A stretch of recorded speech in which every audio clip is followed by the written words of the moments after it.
Good morning, students. Welcome to PNMRC e-learning classes. So, students, in continuation of chapter number 5, that is acids, base, and salts. Up till now, we have studied about turmeric is another natural indicator. Today, we will start our video with the topic China rose as an indicator. Page number 52, activity 5.3. Collect some China rose गुड़हल गुड़हल के फूल होते हैं ना red colour के, उनकी petals को इकट्ठा कर लो and place them in a beaker, और बीकर में उसको डाल दो.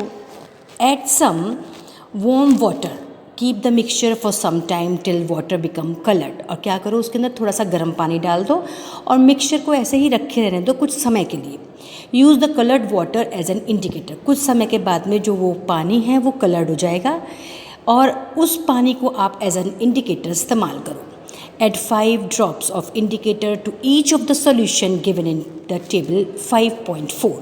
अब 5.4 में जो टेबल दे रखी है उसके अंदर आप ये इंडिकेटर 1 बाय 1 डालकर देखो. सबसे पहले शैम्पू में डालो.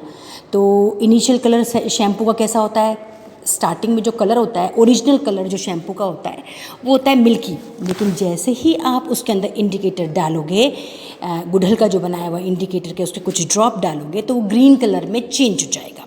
लेमन जूस में कैसा कलर का होता है, डर्टी वाइट होता है, उसको मजेंटा कलर में चेंज हो जाएगा वो. सोडा वाटर में अगर आप डालोगे तो वो सोडा वाटर कैसा होता है, कलरलेस होता है. लेकिन जैसे ही आप उसके अंदर इंडिकेटर जो गुड़हल का इंडिकेटर है उसे आप डालोगे तो वो ग्रीन कलर में चेंज हो जाएगा. सोडियम हाइड्रोकार्बोनेट सॉल्यूशन, इसके अंदर अगर तो वो कैसा होता है, कलरलेस होता है. उसके अंदर अगर आप गुड़हल का जो है इंडिकेटर वो डालोगे तो वो भी ग्रीन कलर का हो जाएगा. विनेगर कलरलेस होता है, वो मजेंटा कलर का हो जाएगा.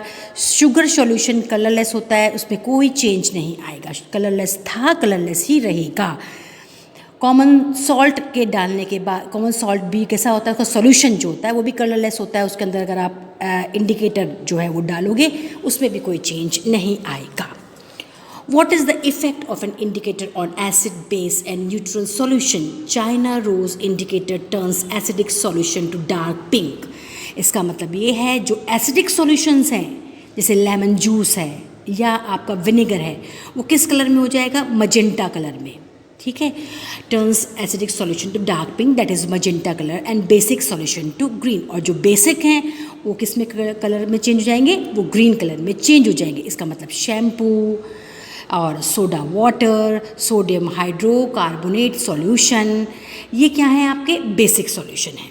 तो इंडिकेटर क्या होता है, ये जो चाइना रोज का जो इंडिकेटर है वो एसिडिक सॉल्यूशंस को ग्रीन कलर में और एसिडिक सॉल्यूशंस को मैजेंटा कलर में और बेसिक्स को ग्रीन कलर में चेंज कर देता है. नाउ स्टूडेंट्स, पहेली ब्रॉट द फॉलोइंग पहेली riddles for you. Coffee is brown and bitter is taste. Is it an acidic or base? Don't give the answer without any test. You are in the dark with its taste. इसका बताना है आपको, coffee जो होती है वो acidic होती है या बेसिक होती है, ये आपको बताना होगा.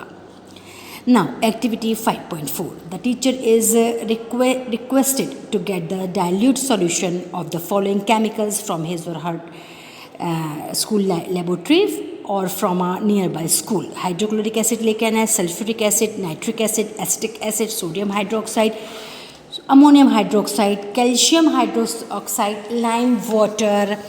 lime water and demonstrate the effect of 3 indicators on each of these solution. Record your observation in table 5.5.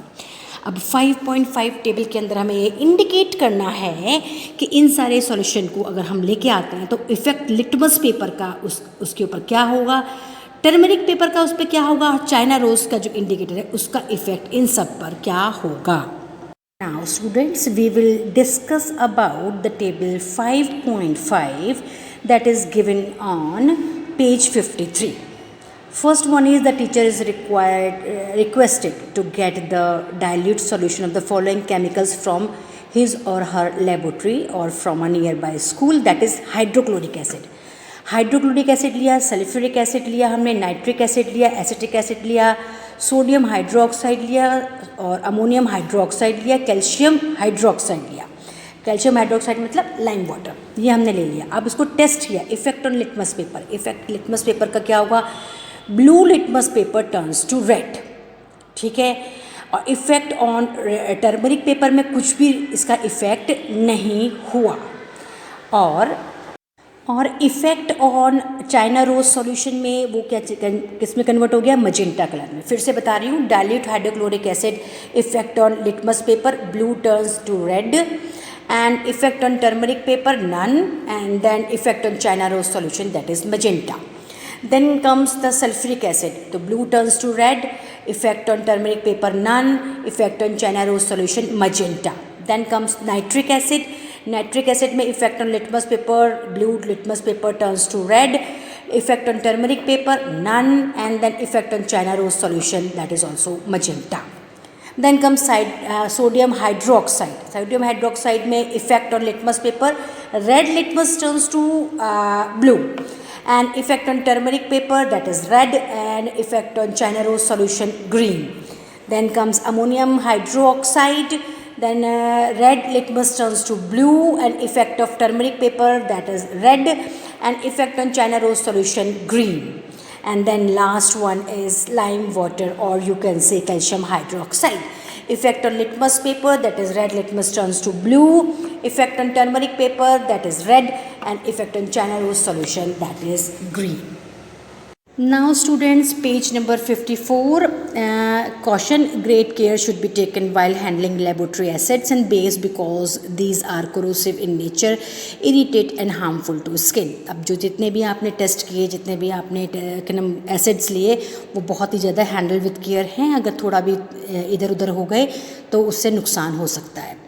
Demonstrate the effect of the three indicators to each of these solution. Record your observation in table 5.3, 5.5 table मैंने already आपको उसमें mention कर दिया है. You should fill that table 5.5 in your textbook. Text में वो fill कर लेना आप, बहुत ज़रूरी है, वो एग्ज़ाम में आ सकती है.